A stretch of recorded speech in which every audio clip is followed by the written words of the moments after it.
Hi friends, welcome back to STV cooking channel. ఈరోజు మనం ఎంతో టేస్టీగా ఉండే క్యారెట్ కీర్ ఎలా చేయాలో చూద్దాము. ఇది సింపుల్ అండ్ హెల్దీ రెసిపీ. అయితే ఈ ప్రాసెస్ ఎలా చేయాలో చూద్దాం ఫ్రెండ్స్. క్యారెట్ కీర్లోకి నేను సగ్గుబియ్యం ఒక హాఫ్ కప్ వరకు తీసుకొని నానబెట్టుకున్నాను. వీటిని 1 అవర్ ఇలానే ఉంచుదాము. అలానే ఒక పావు కిలో వరకు క్యారెట్ తీసుకున్నాను. వీటిని పీల్ చేసుకొని గ్రేట్ చేసుకుందాము. ఇలా క్యారెట్ని పీల్ చేసుకున్న తర్వాత ఇప్పుడు మనం గ్రేట్ చేసుకుందాము.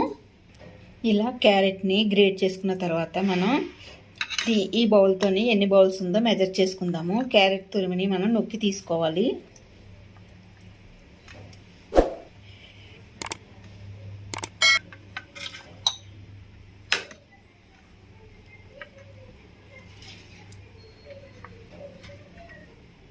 టూ బౌల్స్ వచ్చింది కదా.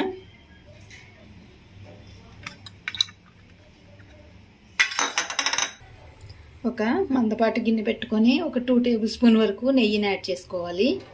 ఇందులోకి నేను కాజు అలానే బాదం రెండిటిని యాడ్ చేసుకొని వేయించుకుంటున్నాను.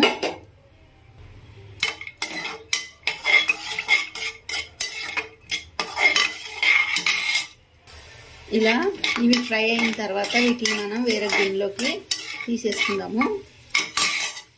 ఇప్పుడు ఇదే గిన్నెలో మనం గ్రేట్ చేసి పెట్టుకున్న క్యారెట్ తురుమును వేసుకొని పచ్చివాసన పోయేంత వరకు కూడా ఫ్రై చేసుకోవాలి.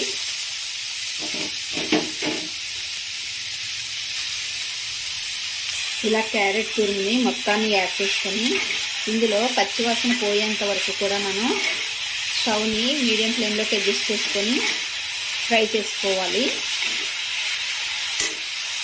మధ్య మధ్యలో కలుపుకుంటూ ఇది మొత్తం పచ్చివాసన పోయేంత వరకు కూడా ఫ్రై చేసుకోవాలి.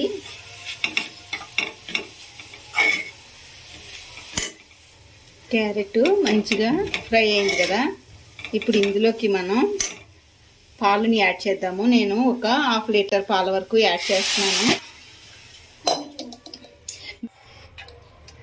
పాలను యాడ్ చేసుకున్న తర్వాత ఇప్పుడు ఇందులోకి మనం ముందుగా రెడీ చేసి పెట్టుకున్న సగ్గుబియ్యం కూడా యాడ్ చేసుకుందాము.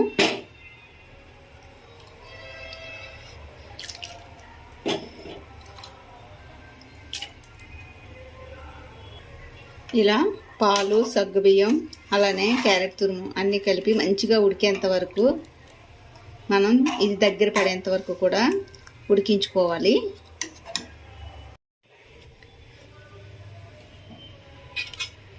ఇలా మధ్య మధ్యలో కలుపుకుంటూ పైన వచ్చే మేగడను లోపలికి అనుకుంటూ దగ్గర పడేంత వరకు కూడా ప్రాసెస్ మొత్తం చేసుకోవాలి.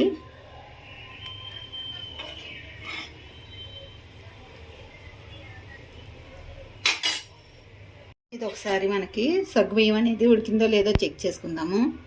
ఈ సగ్గుబియ్యం కనుక మనకి ట్రాన్స్పరెంట్ కలర్లో కనిపిస్తే సగ్గుబియ్యం అనేది ఉడికిపోయినట్టు.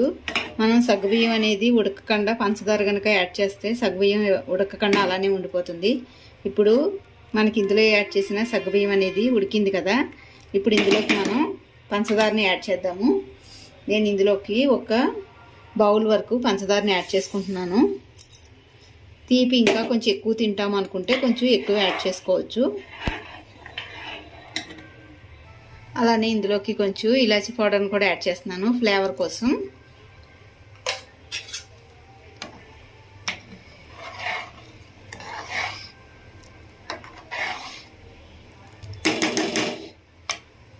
అలానే ఇందులోకి మనం ముందుగా రెడీ చేసి పెట్టుకున్న డ్రై ఫ్రూట్స్ని కూడా యాడ్ చేద్దాము.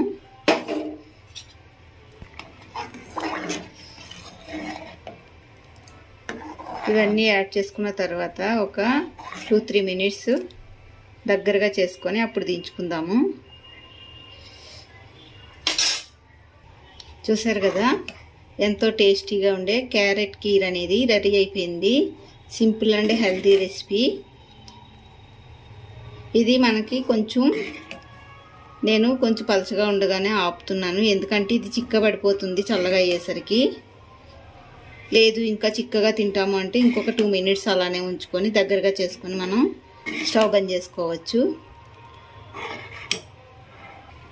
ఇలా మనకి ఈ కన్సిస్టెన్సీ వచ్చినప్పుడు మనం స్టవ్ని బంద్ చేసుకోవచ్చు.